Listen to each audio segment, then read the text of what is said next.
Welcome back to Lead Off. We're chilling in CBS Super Bowl Park in Jackson Square, talking all things Super Bowl. We're going to get you back to the NBA. Take a little break from Super Bowl talk now. How about Heat Pacers? The Pacers have won 13 straight at home. They've also beat the Heat already one time this season, so the Heat were out for revenge. What's going on? I'm Allie LaForce, and filling in for Doug Gottlieb. Allie. The one and only Roger Lodge, everybody. Thanks for joining us. People will be talking about the Miami Heat, who are trying to extend their win streak to 28 games. Most people didn't know, too, that they were only 3 wins away on the road from the longest consecutive road winning streak. They traveled to Chicago. Now, the Bulls did beat Miami earlier in the year, so there was that looming of an upset in the background. You knew it was possible, and it looked like it would be. Chicago got out to an early lead. They were up 32-22 by the end of the first quarter. And go to the NBA now. Rajon Rondo, a huge hit for the Celtics. He's out with the torn ACL for the rest of the year. They're hoping that he'll be back in the beginning of next season. So no doubt he's done. What does this do for the Celtics, and what are some possibilities for them in the future?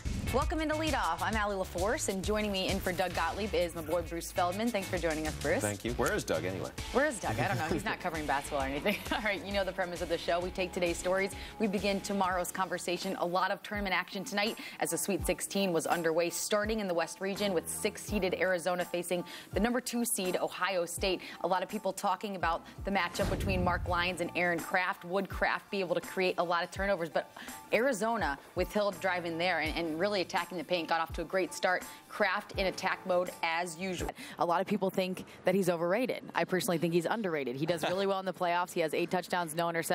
He knows how to win playoff games. Your impression? Well, I think he's underrated. He was 9 yards short of the record. He found out by the reporter after the game, but he didn't seem fazed or disappointed. He was just happy to help his team get the win. Will he break the record next year? We have Syracuse taking on number 1 seed Indiana in the district. Of course, Syracuse, the talk has been about that 2-3 zone who suffocated Cal. They go against Indiana, who is sharp from the 3.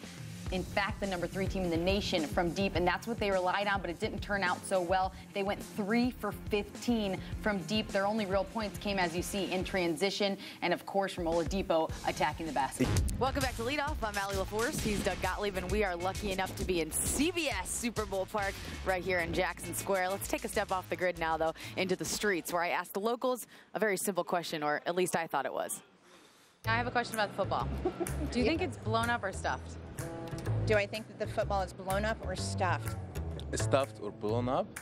Football, stuffed, I guess. I think it's blown up. Blown up. Are you positive about that? I know it's laced. I know it's a pigskin. I'm going to go with stuffed. It's blown up. Stuffed. You change your mind? Positive. What are you going to go with? Stuffed. How certain are you? I'm not very certain. I don't know much about football.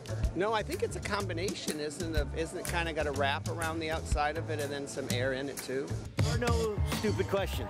Apparently Only not. stupid people who cannot answer simple questions. That's all. He really thought a football was stuffed. Let's talk about this year's MVP. Adrian Peterson had an incredible year, to which he shocked everyone by overcoming the injury, but Peyton Manning also overcame a big injury and shocked the world too, but Adrian Peterson, had the type of offense where the defenses knew what was coming every single time. The Lakers, a huge win against OKC last night, and this was a win that nobody saw coming. We're usually bashing the Lakers, but they actually looked decent last night. Kobe had his 2nd consecutive game with 14 assists.